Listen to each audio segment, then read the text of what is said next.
네, 반갑습니다. 동성고 국어 가르치는 박사라입니다. 이번 1학기 중간고사 설명회 설명드릴 거고요. 차례로는 이번에 치른 중간고사 출제 범위와 어떤 경향으로 출제되었는지 설명드릴 거고, 다가오는 기말고사는 어떤 전략으로 대비해야 할지, 그리고 그 전략이 반영된 저의 내신 대비 커리큘럼이 어떻게 진행되고 있는지 설명을 드리겠습니다. 네, 이번 중간고사 출제 범위였는데요. 교과서는 새로 개정된 교과서, 처음 교과서가 개정돼서 처음 치른 시험이었죠. 천재 국어 쓰고 있었고, 쓰기 시작했고요. 그리고 범위로는 보시면은 문학 작품에서 시 여러 편이 출제가 됐고, 문법 영역, 화법과 작문 영역, 독서 영역만 빼고 출제가 됐습니다. 총 문항 수를 제가 가져왔는데 총 27문항이었고요. 특이점이 있습니다. 서답형이 출제가 안 됐어요. 이게 거의 처음이라고 보시면 돼요. 항상 매년 서답형이 계속 출제가 되고 비중도 조금 있게 출제가 되었는데, 이번에 처음으로 교과서가 개정된 탓인지 처음으로 출제를 안 하셨는데, 이것 때문에 조금 난도가 쉬워진 부분이 있어요. 아무래도 서답형이 있다 보면은 부분 점수라도 좀 깎이기 마련이기 때문에 100점이 많이 없게 되거든요. 근데 이번 시험에 바로 이 지점 때문에 난도가 좀 쉬워졌습니다. 객관식으로만 출제가 됐고요. 영역별 문항 수로는 문학이 7문항, 화법과 작문 6문항, 문법이 좀 많죠. 근데 여기서 우리 문법이라고 하는 게 우리가 기본적으로 생각하는 의문, 변동 이런 문법 영역이 포함이 되고, 그 외에 언어와 매체 단원, 언어와 매체 교과서에 들어가는 남한어, 북한어, 아니면 다문화 언어, 이런 어휘 부분도 포함해서 센 문항수라고 생각하시면 돼요. 그래도 문법의 문항수가 다른 영역보다 훨씬 많기 때문에 학생들이 문법을 어려워하지만 절대 포기하면 안 되는 영역이라고 할 수 있겠죠. 비중이 크게 출제가 됩니다. 자, 전반적 난도는 그래서 제가 중하로 한번 매겨봤어요. 학생들의 체감 난도로는 중 정도였으리라고 생각되고, 좀 더 객관적으로 그래도 중하로 제가 한번 살펴봤는데, 이유는 아까 말씀드렸다시피 서답형이 없이 객관식만으로도 충분히 어렵게 내실 수 있어요. 근데 그 객관식 문항들조차 좀 쉽게 출제가 되었습니다. 그래서 학생들이 100점을 맞는 학생들이 좀 많았고, 하나 틀리고 2개 틀리고 이러면은 2등급이 될 수도 있는, 물론 등급은 학기별 합산이기 때문에 기말고사까지 봐야겠죠. 그럼 당연히 기말고사의 난도는 상승될 수밖에 없겠습니다. 자, 영역별로 경향성을 좀 제가 갖고 와봤습니다. 문학 작품 같은 경우는 시어나 식구의 의미, 표현상 특징, 이렇게 문학 작품들에서 공통적으로 기본적으로 강조하는 그런 특징들을 꼼꼼히 숙지했으면 무난하게 풀 수 있는 수준이었어요. 다만 문항 중에서 그나마 난도가 조금 올랐던 문항이 외부 작품을 가져온 문항이었습니다. 외부 작품들이 어떤 식으로 연계가 되냐면, 객관식의 1, 2, 3, 4, 5 선지 하나하나에 각각 다른 작품들이 실려요. 그래서 그것 같은 경우는 학생들이 학교에서 교과서에서 쓰는 작품들이 아니기 때문에 그나마 거기서는 좀 어렵게 출제가 될 수 있었습니다. 화법과 작문, 화작이라고 하는데, 화작에서는 학습 활동에서 다루는 핵심 포인트들이 있습니다. 그래서 그것도 기본적으로 다 알고 좀 숙지하고 있었으면은 평이하게 풀 수 있는 난도였고요.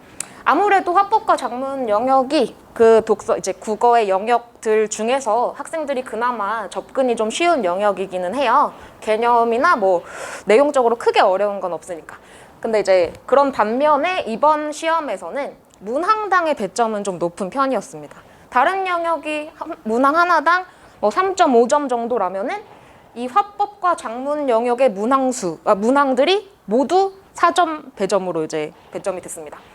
그래서 같은 한 문제를 틀리더라도 화법과 작문에서 하나 틀리면은 훨씬 불리한. 그래서 좀 애들이 쉽게 생각할 수 있지만 실수를 절대 하면 안 되는 영역이라고 할 수 있겠습니다. 네, 문법 영역인데요. 문법은 개념을 당연히 이제 이해를 완벽하게 했고 그거를 각종 예문들, 단어들에 적용하는 연습을 잘 했으면은 평이하게 풀 수 있는 수준으로 출제가 되었는데요.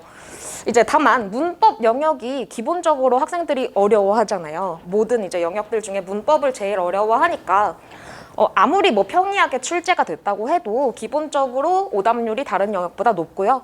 그래서 여기서 조금 변별력을 가져갈 수 있게 됩니다. 총평으로 이제 이번 시험이 국어 실력을 가리는 시험이 아니었다는 거. 실수를 덜하는 학생들이 100점을 받고 하나 틀리고 해서 높은 점수를 받는 시험이었어요. 조금 이제 실망스러운 시험이었습니다. 학생들이 이제 하나 틀리고 2개 틀리는 학생들도 왜 틀렸냐? 실력이 부족해서가 아니라 단순 눈속임 문제에 당한 거예요. 단어 하나 바꾸고 뭐 예를 들자면 뭐 북한어, 남한어 관련해서 이제 문법 영역이 나왔는데 뭐 이 단어를 원래 학생들은 교과서에서 남한어로 알고 있는데 북한어로 기준을 살짝 바꾼 거예요. 그것도 이제 위에 잘 안 보이게. 그거에 그냥 당한 거예요. 이제 이런 문제 때문에 막 등급이 내려갈 수 있는 그런 수준이었죠. 자, 그래서 앞으로 다가오는 기말은 어떻게 대비해야 할까요?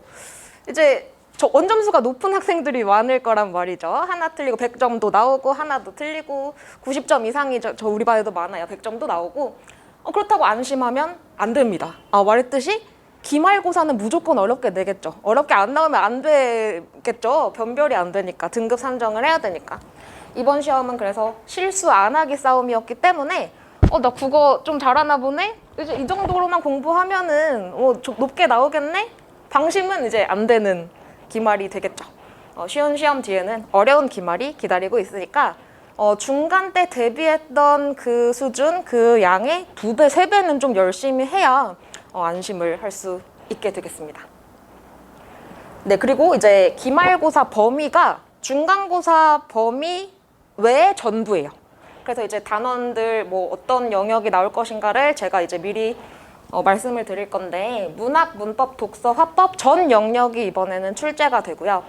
문학 갈래 같은 경우 중간고사에는 시만 나왔거든요. 시가 서정 갈래라고 해서 시 이제 몇 편이 나왔고 기말고사에 이제 긴 글들이 나옵니다.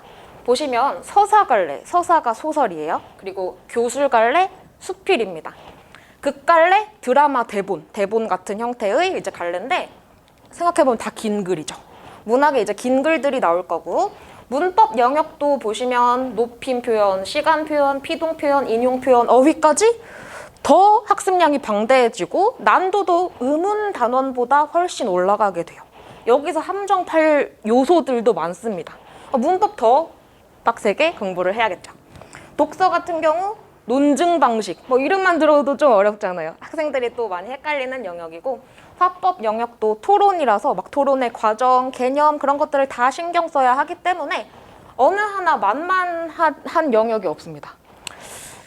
그래서 이제 방금 보셨듯이 긴 글들이 기말고사 범위이기 때문에 단순하게 생각해봐도 긴 글들이니까 학생들의 주의력이 쉽게 흐트러진단 말이죠. 그리고 시 여러 편 이제 중간고사에서 냈던 건 그래도 아무래도 짧으니까 낼 만한 게 그냥 정해져 있어요. 근데 긴 글들은 정말 많아요. 함정 낼 것도 많고 아무래도 이제 긴 글들을 시험장에 가서 즉석에서 학생들이 읽고 풀면은 시간이 없잖아요. 그래서 아무래도 좀 기본적으로 어떤 암기 정도는 하고 가야 되는데 그 긴 글이니까 암기도 쉽지가 않겠죠. 그런 부분이 좀 주의를 요하는 이번 부분이겠고요. 당연히 이제 기말 난도가 상승할 거기 때문에 이에 맞춰서 대비를 해야 하겠습니다. 그럼 이제 기말 대비는 어떻게 해야 할까? 중간고사 때보다 철저하게 내용을 이해하고 방금 말씀드렸다시피 긴 글들을 시험장에 가서 그냥 바로 보고 이제 풀 생각하지 말고 어느 정도 암기가 되는 수준까지 간 다음에 거기서 객관식 선지를 보고 바로바로 찍어낼 수 있도록 이 수준까지는 대비를 하셔야 해요. 물론 객관식 선지를 하나하나 보고 이제 본문을 다시 가서 더블 체크하는 것은 당연합니다. 하지만 이제 본문의 기본적인 내용들은 암기 수준까지는 숙지를 하고 가셔야 한다는 점. 그리고 선지에 이제 대한 판단력을 좀 키워야 돼요. 이제 하나, 두 개 이제 틀리는 애들을 보면은 계속 똑같은 버릇으로 틀려요. 그게 막 3년 내내 가는 경우도 있고요. 버릇을 지금 아주 고1 초반이니까 이때 좀 고쳐놔야 돼요, 버릇을. 예를 들어서 이제 문학이든 뭐든 이제 국어에서 자주 학생들이 틀리는 유형 중에 하나가, 그리고 학생들을 틀리게 하는 유형 중에 하나가 선지를 이렇게 구성해요. A를 통해, A라는 표현법을 통해 B라는 효과를 드러낸다. 이런 식으로 이제 선지가 구성이 됐다고 하면은 학생들이 앞에 말에만 꽂혀요. 그러니까 A라는 거에만 꽂혀서 이 작품 내가 배울 때 A가 있었지? 그럼 그냥 넘어가요, 그 선지를. 근데 선지에는 뒷말이 또 중요하단 말이죠. A가 있긴 하지만 그것의 효과가 B가 맞는지까지 체크를 항상 해야 되는데 학생들이 앞말에만 꽂혀서 넘어간다든지, 이런 경우로 이제 학생들이 많이 틀리는 예시를 방금 든 건데, 왜 자꾸 내가 이 유형에 틀리는지 그것에 대한 분석이 없으면 계속 똑같은 실수를 하게 되니까 그거 반드시 이제 바로잡는 훈련이 필요하겠습니다. 자, 그리고 이제 아까 문학 작품에서 외부 작품들이 항상 선지로 등장을 한다고 했는데, 그래서 이제 평소에 기말 대비를 할 때 문학 문제를 이제 제가 이제 드리고 뭐 학생들도 문제집을 풀고 하는 학생들이 많을 텐데 항상 외부 작품과의 비교 문제들이 있단 말이죠.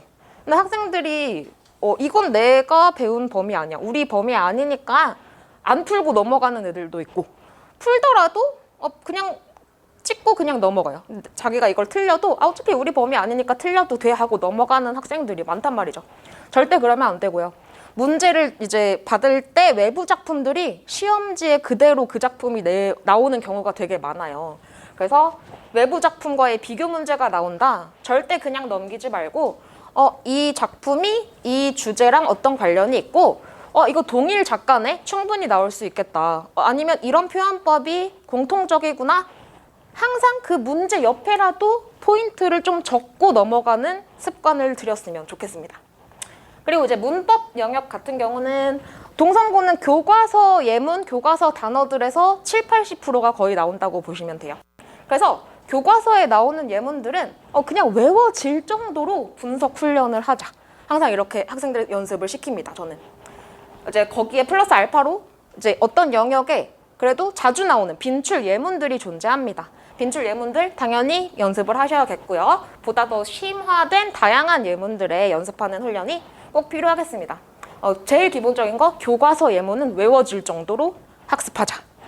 자, 문법이었고요. 그리고 시험장에서는 이제 그 실전에서는 어떻게 해야 될까?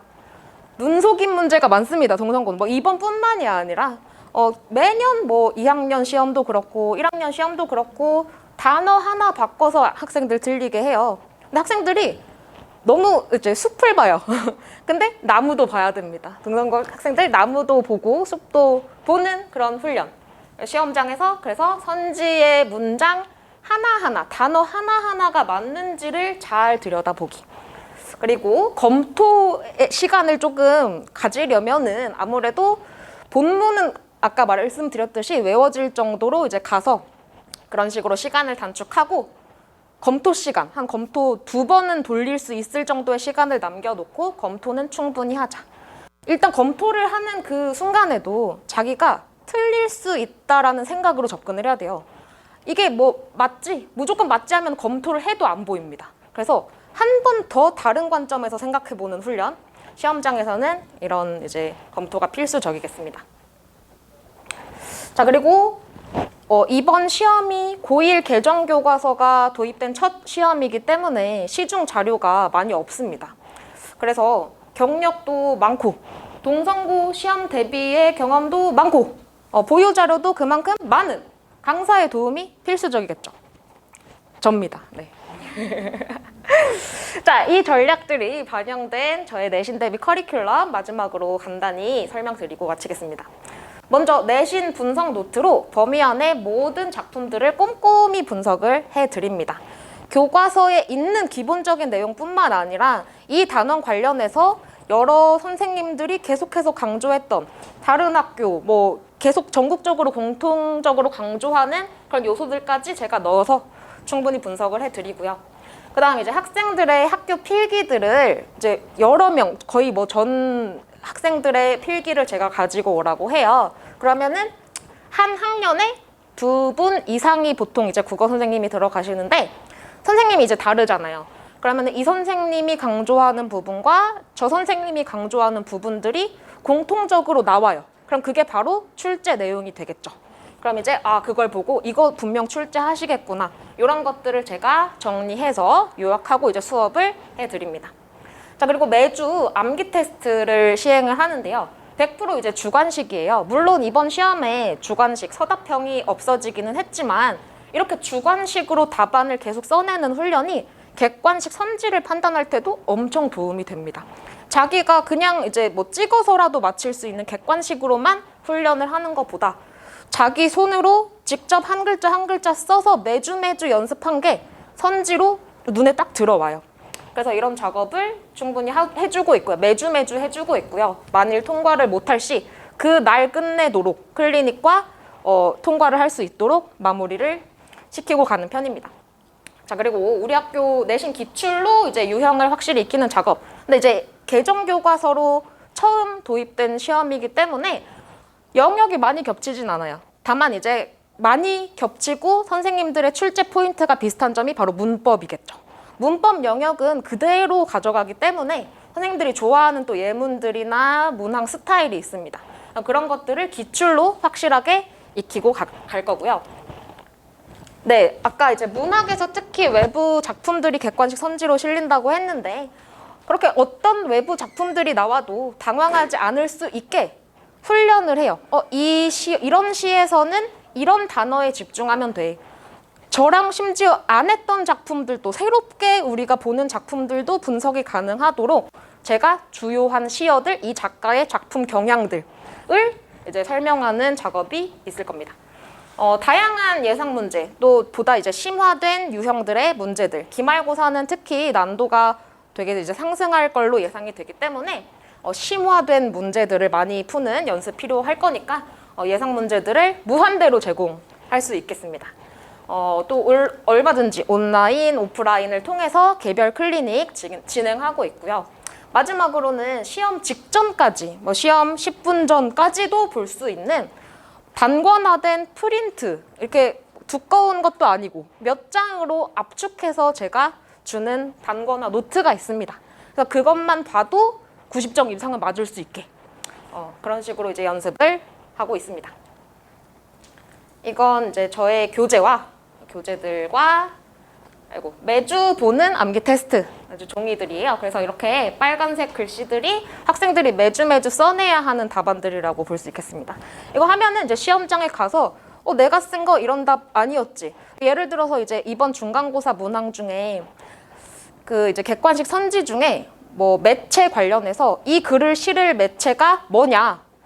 우리가 이제 암기 테스트로 계속 강조했던 거는 학교 누리집이라는 답안이었어요. 누리집이 홈페이지라는 뜻인데 홈페이지의 이제 고유어인데 객관식 선지로 학교 신문이 나온 거예요. 학교 누리집이 답인데 신문 틀리죠. 이제 홈페이지가 답이고 신문은 틀리죠. 근데 그냥 또 이제 아까 말했듯이 숲을 봤던 학생들은 그냥 학교 어디 매체에 실린 거지 하면서 이제 넘어간 친구들이 많았어요. 근데 저랑 암기 테스트 매주 복습하고 했던 직전까지 복습했던 학생들은 학교 누리집이라는 그 자꾸 연습했던 거에 꽂혀서 그걸 잘 찍어낼 수 있었습니다. 이런 식으로 아주 이제 도움되는 테스트 직전까지 진행하고 있습니다. 네, 이제 국어 설명회 여기까지고요.